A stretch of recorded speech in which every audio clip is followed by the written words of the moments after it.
Welcome to Pratap classes. दोस्तों, Pratap classes के YouTube channel पर आपका स्वागत है। तो आज एक बार फिर से हम चर्चा करेंगे राजस्थान जीके की।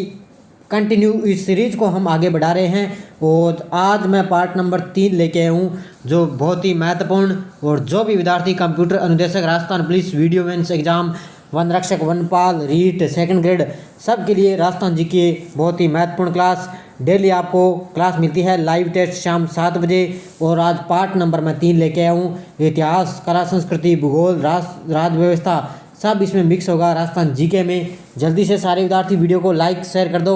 अगर आप चैनल पर नहीं है तो चैनल को सब्सक्राइब कर लें और इसके पास लगे बेल आइकन का घंटा दबा लें, ताकि हम जैसे ही वीडियो अपलोड करें उसका नोटिफिकेशन आप तक पहुंच जाएगा। तो सभी प्रतियोगिता परीक्षाओं के लिए उपयोगी। तो देखिए, पहला क्वेश्चन बड़ा ही शानदार, साथ साथ मुझे लाइव बॉक्स में कमेंट में जवाब भी आपको देना है। तो पहला क्वेश्चन देखो, राजस्थान के राज्यपाल में निम्न में से कौन सी शक्ति निहित नहीं है?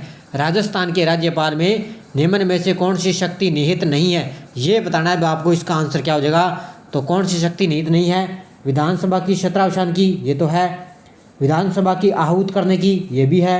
विधानसभा को विघटन करने की, ये भी है। लेकिन विधानसभा को स्थगित करने की शक्ति राज्यपाल में निहित नहीं है। तो इसका आंसर क्या हो जाएगा? एक नंबर, जो विधानसभा स्थगित करने का जो शक्ति निहित है वो किस में है? तो ध्यान रखना, विधानसभा अध्यक्ष में निहित होती है। ये किस में होती है?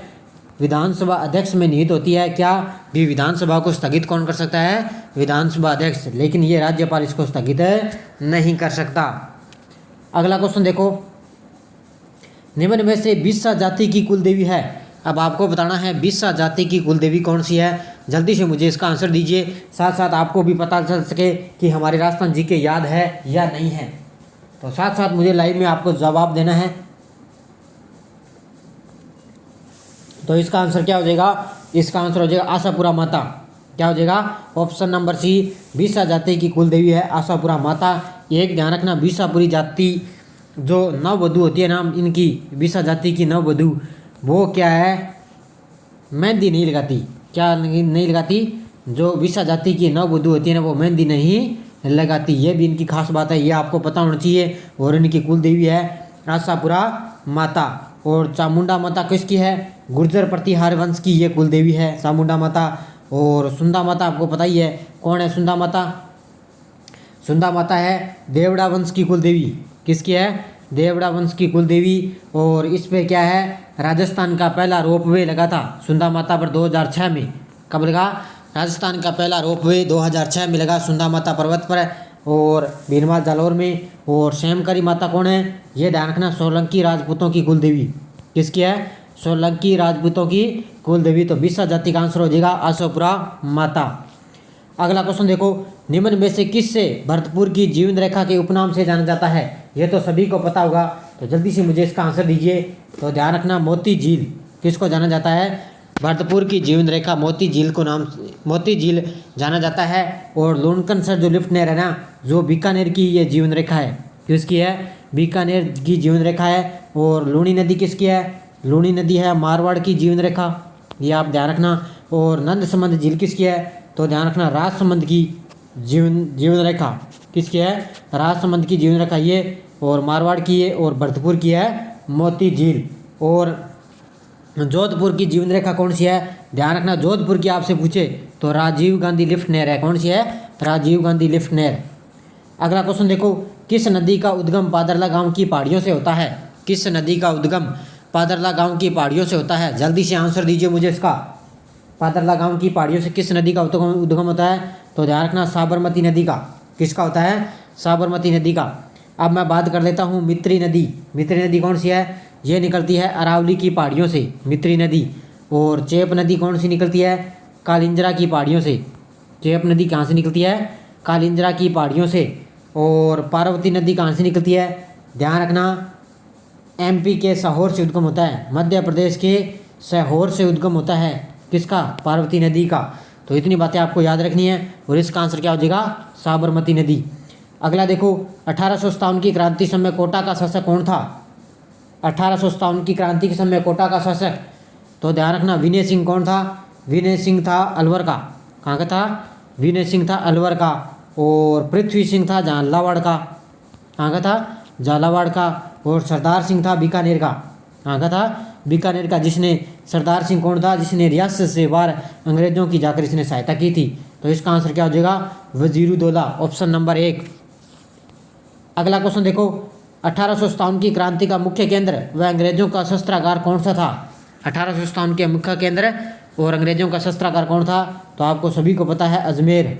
कौन सा था, अजमेर इसका आंसर हो जाएगा। और सीकर जिला आपको पता ही है, डूंगर जी और जवाहर जी का संबंध था सीकर जिले से। डूंगर जी और जवाहर जी का संबंध सीकर जिले से संबंध था इनका, और इसका आंसर हो जाएगा अजमेर।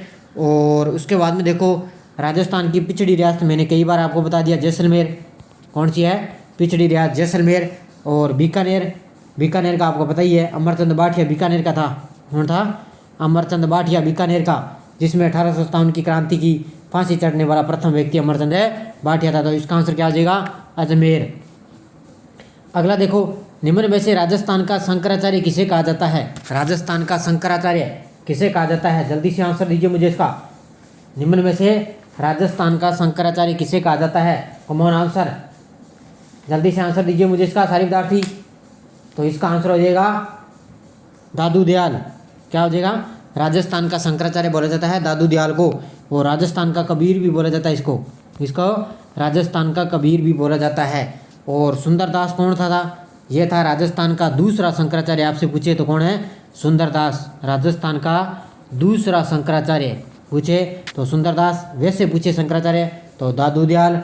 और धन्नाजी कौन थे, भक्ति आंदोलन के जनक, भक्ति आंदोलन के जनक धन्नाजी।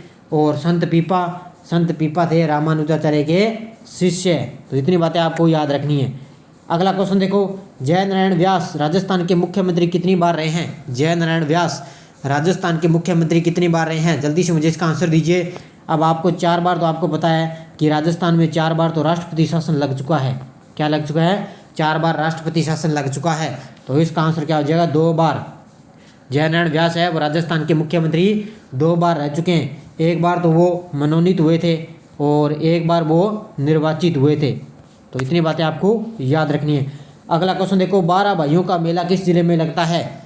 12 भाइयों का मेला, जल्दी से मुझे इसका आंसर दीजिए। 12 भाइयों का मेला, अब 12 में आपको पता है सीताबाड़ी 12 में मेला लगता है। झालावाड़ में गोमती सागर पशु मेला और चंद्रभागा पशु मेला लगता है। और भरतपुर में जसवंत पशु मेला और भोजन थाली मेला लगता है। तो इसका आंसर क्या हो जाएगा, धौलपुर। 12 भाइयों का मेला कहाँ लगता है, धौलपुर में। और धौलपुर में और कौन से लगते हैं, बाबू महाराज का मेला भी धौलपुर में लगता है। तो इतनी बातें आप साथ साथ में नोट करते जाइए। अगला देखो, कौन सा राज्य के उच्च न्यायालय का क्षेत्राधिकार नहीं है। कौन सा राज्य के उच्च न्यायालय का क्षेत्राधिकार नहीं है, तो इसका आंसर दीजिए मुझे।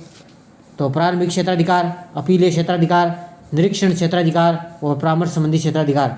तो इसका आंसर हो जाएगा 4 नंबर, परामर्श संबंधी क्षेत्राधिकार है जो उच्च न्यायालय का क्षेत्राधिकार नहीं है। ये तीनों इसके आंसर सही है, लेकिन 4 नंबर इसका आंसर हो जाएगा, ये परामर्श संबंधी अधिकार है नहीं है। अगला क्वेश्चन देखो, नाडोल के चौहान वंश का संस्थापक कौन था। नाडोल के चौहान वंश का संस्थापक कौन था, जल्दी से मुझे इसका आंसर दीजिए। तो ध्यान रखना कौन था, लक्ष्मण देव चौहान, ऑप्शन नंबर 1 इसका राइट हो जाएगा। नाडोल के चौहान वंश का संस्थापक लक्ष्मण देव चौहान। और लुम्बा चौहान कौन था, सिरोही के चौहान वंश का संस्थापक लुम्बा चौहान। कौन था, सिरोही के चौहान वंश का संस्थापक था लुम्बा चौहान। और वासुदेव था सांबर के चौहानों का संस्थापक, सांबर के चौहानों का वासुदेव। और कीर्तिपाल था सोनग्रा चौहानों का, किसका, कीर्तिपाल था सोनग्रा चौहानों का। इन क्वेश्चनों का आप अच्छी तरह से पढ़ लेना। सारे विद्यार्थी वीडियो को लाइक करो, जितने मेरे साथ लाइव जुड़े हुए उतने तो लाइक नहीं है। सारे विद्यार्थी वीडियो को लाइक करो।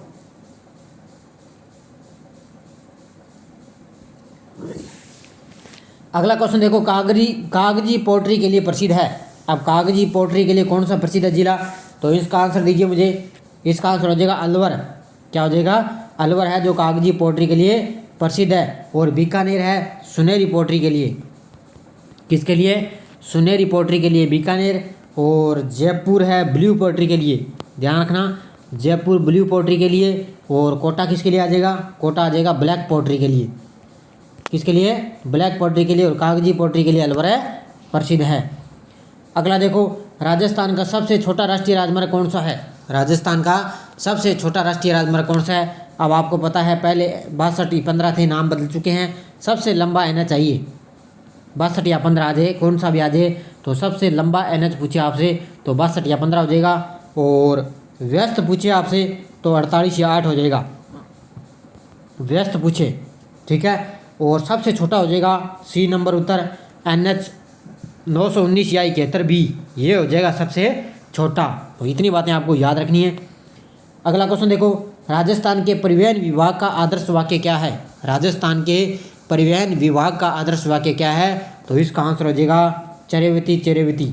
ऑप्शन नंबर C इसका सही हो जाएगा, चरेवेती चरेवेती राजस्थान के परिवहन विभाग का आदर्श वाक्य है। ढोला मारू आपसे पूछे तो क्या है राजस्थान का प्रथम पर्यटन वाक्य? राजस्थान का पर्यटन वाक्य क्या है? ढोला मारू। और राजस्थान का प्रथम पर्यटन वाक्य क्या आ जाएगा? ये राजस्थान का वर्तमान आपसे पूछे वर्तमान में पर्यटन वाक्य क्या है? तो ध्यान रखना, पधारो मारे देश। अगला देखो, किस दुर्ग को मुस्तफाबाद के उपनाम से भी जाना जाता है और इसके पीछे खाई गीद कराई कहलाती है? भी कौन सा दुर्ग है जो मुस्तफाबाद उपनाम से जाना जाता है और इसके पीछे की जो खाई है वो गीद कराई कहलाती है? जल्दी से मुझे इसका आंसर दीजिए। अब आपको पता है इसका आंसर क्या हो जाएगा? गागरोन दुर्ग। क्या हो जाएगा?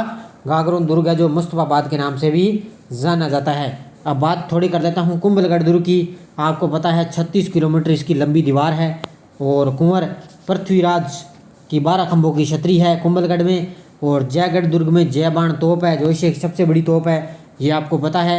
और मेहरानगढ़ दुर्ग को क्या बोलते हैं? मयूर ध्वज गढ़ या गढ़ चिंतामणि, ये बोला जाता है इसको। तो इसका आंसर क्या हो जाएगा? गागरोन दुर्ग। और गागरोन दुर्ग किन नदियों के संगम पर है? ध्यान रखना, काली सिंध और आहू नदी। किसके? काली सिंध और आहू नदी के संगम पर है। अगला देखो, राजस्थान का वह जिला जो राज्य में फेल्सपार का सर्वाधिक प्रतिशत उत्पादक है? जल्दी से मुझे इसका आंसर दीजिए। राज्य में फेल्सपार का सर्वाधिक उत्पादक प्रतिशत जिला कौन सा है? जल्दी से मुझे इसका आंसर दीजिए। सारे विद्यार्थी वीडियो को लाइक करो। तो इसका आंसर हो जाएगा अजमेर। क्या हो जाएगा? अजमेर हो जाएगा। और बाड़मेर क्या करता है? बाड़मेर आपको पता है बोन्टोनाइट के भंडार। किसके हैं? बोनोस्टोनाइट के भंडार है बाड़मेर में। और बूंदी में किसके हैं? सिलिका रेत के भंडार। बूंदी में क्या है? सिलिका रेत के भंडार बूंदी में। और सीकर में क्या है? कैल्साइट पाइराइट्स के भंडार। किसके हैं? पाइराइट्स के भंडार सीकर में है। और फेल्सपार का सर्वाधिक प्रतिशत उत्पादक कौन है? अजमेर। अगला क्वेश्चन देखो, राजस्थान में 100% निकाला जाने वाला खनिज कौन सा है? 100% निकाले जाने वाला खनिज कौन सा है? तो ध्यान रखना, फ्लोराइड तो आपको पता है कितने हैं? 96% राजस्थान में। और संगमरमर है 90%। और जस्ता कितने हैं? जस्ता है 99%। और सही इसका आंसर हो जाएगा जास्पर। 100% है निकाला जाने वाला खनिज कौन सा है? जास्पर है इसका आंसर हो जाएगा।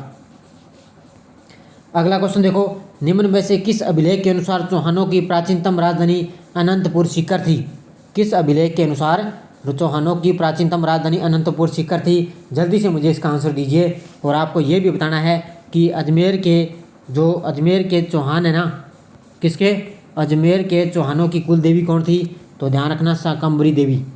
कौन थी? अजमेर के चौहानों की कुल देवी कौन थी? शाकंभरी देवी। और इसका आंसर हो जाएगा हर्षनाथ अभिलेख। क्योंकि आपको पता है सीकर कहाँ पे है? सीकर में है हर्षनाथ की पहाड़ियाँ।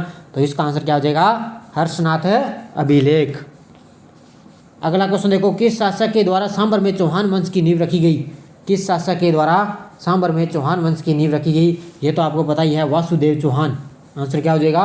वासुदेव चौहान के द्वारा 551 ईस्वी में क्या है? सांबर में चौहान वंश की नींव रखी गई थी। और गुवक प्रथम है ना, इसने क्या है? हर्षनाथ मंदिर का निर्माण करवाया था। हर्षनाथ मंदिर का निर्माण किसने करवाया था? ध्यान रखना, गुवक प्रथम ने। अगला क्वेश्चन देखो, नर्मदे निम्न में से किस जिले के प्रसिद्ध है? नर्मदे, ये तो सभी को पता होगा। नर्मदे किस जिले के प्रसिद्ध है? सारे विद्यार्थी लाइव में जवाब दीजिए मुझे।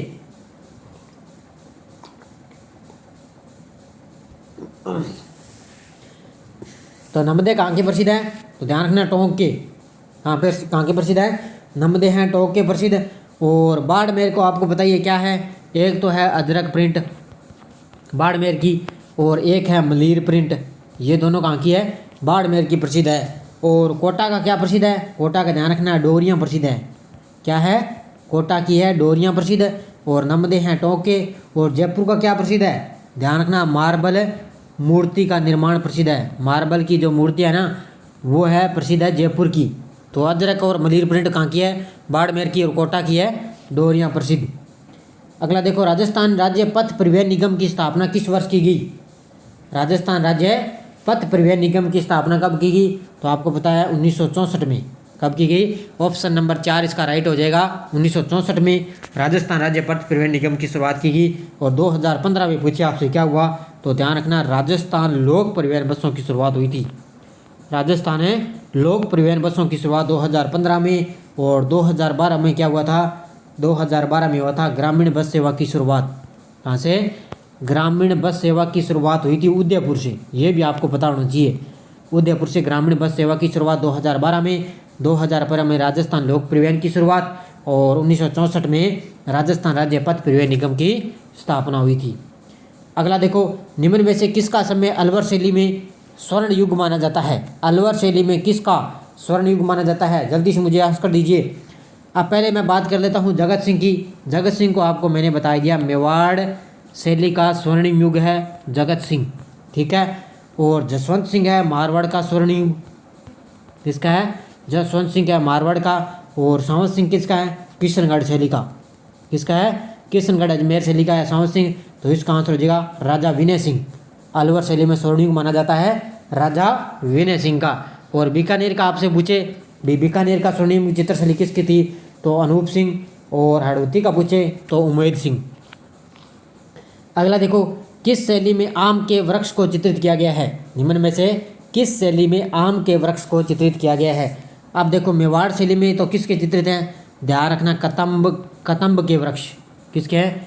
कदम्ब के वृक्ष हैं मेवाड़ शैली में। और किशनगढ़ शैली में है केले का वृक्ष। केले का वृक्ष किशनगढ़ शैली में। और बूंदी शैली में है खजूर के वृक्ष। किसके हैं? खजूर के वृक्ष। तो इसका आंसर क्या हो जाएगा? जोधपुर शैली। जोधपुर शैली में क्या है? आम के वृक्ष को चित्रित किया गया है। अगला क्वेश्चन देखो, राजस्थान लोक सेवा आयोग के सदस्यों का एक पारी का कार्यकाल कितना होता है? राजस्थान लोक सेवा आयोग के सदस्यों का एक पारी का कार्यकाल कितना होता है? जल्दी से मुझे इसका आंसर दीजिए आप। तो आपको डेली एक दिन छोड़कर एक दिन ये जीके की क्लास मिलती है। और एक दिन आपको कंप्यूटर जीके की क्लास मिलती है। और एक दिन शाम आपको 7 बजे ये इंडिया राजस्थान जीके की क्लास मिलती है। तो इसका आंसर क्या हो जाएगा? 6 वर्ष अथवा 62 वर्ष की आयु, दोनों में से जो भी पहले समाप्त हो जाए, ऑप्शन नंबर सी इसका राइट हो जाएगा। तो ध्यान रखना इसका, राजस्थान लोक सेवा आयोग के सदस्यों का एक पारी का कार्यकाल कितना होता है? 6 वर्ष अथवा 62 वर्ष की आयु में जो भी पहले हो। अंतिम क्वेश्चन देखो आज का, 2 या 2 से अधिक राज्यों के लिए संयुक्त लोक सेवा आयोग की नियुक्ति का प्रावधान कौन करेगा? 2 या 2 से अधिक राज्यों के लिए संयुक्त लोक सेवा आयोग की नियुक्ति का प्रावधान कौन करेगा? जल्दी से मुझे इसका आंसर दीजिए। तो ध्यान रखना, संसद करेगी। कौन करेगी? संसद करेगी। किसके तहत? अनुच्छेद 315(2) के तहत। अनुच्छेद 315(2) के तहत क्या है? 2 या 2 से अधिक राज्यों के लिए संयुक्त लोक सेवा आयोग की नियुक्ति का प्रावधान है संसद करेगी। 315 में लोक सेवा आयोग है और इसके तहत संसद ये प्रावधान करेगी। तो ये थे 25 क्वेश्चन मैंने आपको उपलब्ध करवा दिए। जाते जाते वीडियो को लाइक कर देना, शेयर कर देना। पीडीएफ आपको इसकी टेलीग्राम पर मिल जाएगी। और जो भी विद्यार्थी हमारे इस चैनल पर नहीं है तो चैनल को सब्सक्राइब कर ले और इसके पास लगे बेल आइकन का घंटा दबा ले, ताकि हम जैसे वीडियो अपलोड करें उसका नोटिफिकेशन आप तक पहुंच जाएगा। तो राजस्थान जीके की क्लास आपको कंटिन्यू मिलती रहेगी। इसके साथ साथ कंप्यूटर की भी मिलेगी। जब तक राजस्थान पुलिस का एग्जाम नहीं होगा तब तक आपको ये क्लासें कंटिन्यू लगातार मिलती रहेगी। तो चैनल के साथ आप बने रहिए। आज मैंने आपको राजस्थान करवा दिया और कल आपको अब कंप्यूटर जीके की क्लास मिलेगी। तो डेली शाम 7 बजे आपको ये लाइव क्लास मिलती है। तो धन्यवाद दोस्तों। जय हिंद, जय भारत।